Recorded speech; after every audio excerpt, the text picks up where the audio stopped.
situation. Sets to throw. Rifles it down the right side. Got a man wide open. 30, 25, 20, 15, 10, 5. Touchdown! Sincere Brown! And Ryan Staub's got another one. 71-yard strike. What is unfolding here at Folsom Field?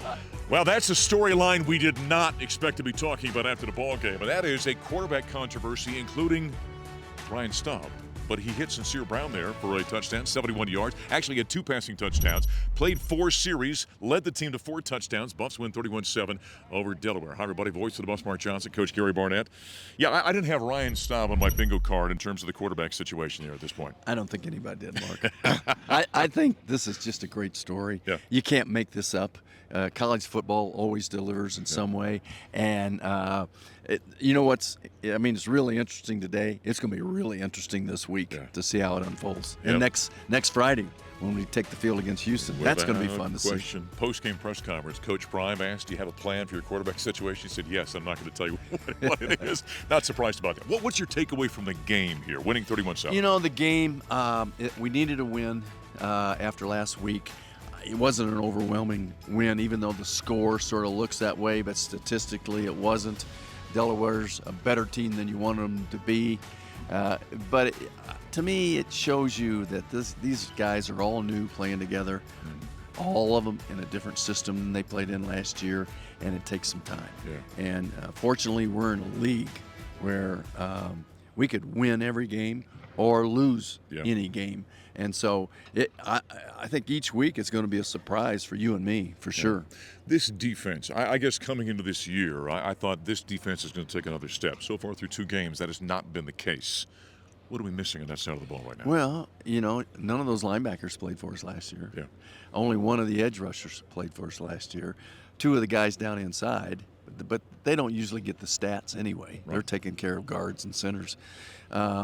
You know, in the secondary, you're playing Ben Finiseth, who hasn't played before, and Stoudemire, and then McKinney. But after that, you got all new players in a completely different system. So it doesn't necessarily carry over with those guys that you had. You hope it does. You think it would. You sort of breathe a little easier because you got some guys coming back, but it doesn't necessarily happen. Earlier in the week, I'm walking through the hallways by the office to talk with a few coaches, and I asked about Delaware, and they said they're better than we want them to be. They're a pretty good-looking football team. I bring that up because I kind of assumed, because they were moving up from FCS to FBS, we'd control the line of scrimmage. That was not the case. That was not the case.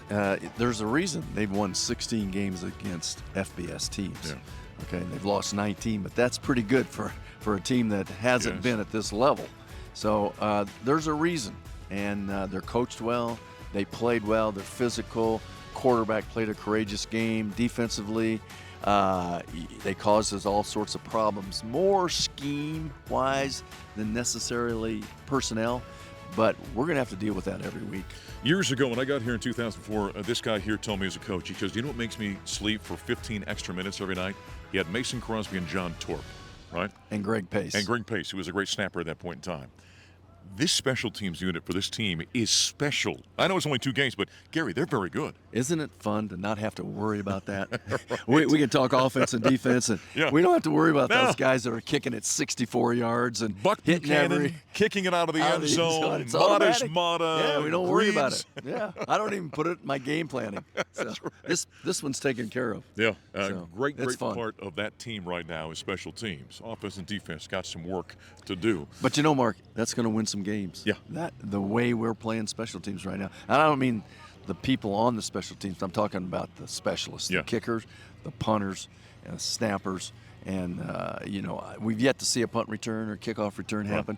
But the kickoff guys, place kickers, punters, that's as good as it gets right there. Here's my advice for you this week. Wear something nice and airy and loose going down to Houston this week. Okay, I will. Going to be a little warm down in Texas. I'll go shirtless. How's that? No, let's not do that. Maybe not on television afterward. That's the coach, Gary Barnett. Coming up next, we're going to talk with our sideline reporter, Andy Lindahl. Ball left hash bar.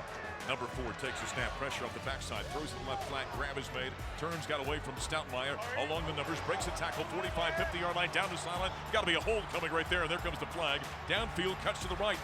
To the 15, to the 10, hit from behind and brought down by Ben Finiseth. Ball comes loose, and it's covered up by Colorado at the 6. I know that wasn't a great defensive play for Colorado, but it showed the hustle. Jeremiah Brown, Ben Finiseth getting down here right around this area, in fact, forced the fumble. Jeremiah Brown jumps on top of the football. Buffs get it back. They go on to the 31-7 win over Delaware.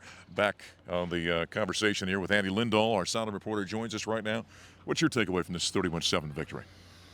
Felt like at 3 different games in one, quite honestly, because it started out like it did last week where they got 10 points, but you're going, I kind of wish we had more.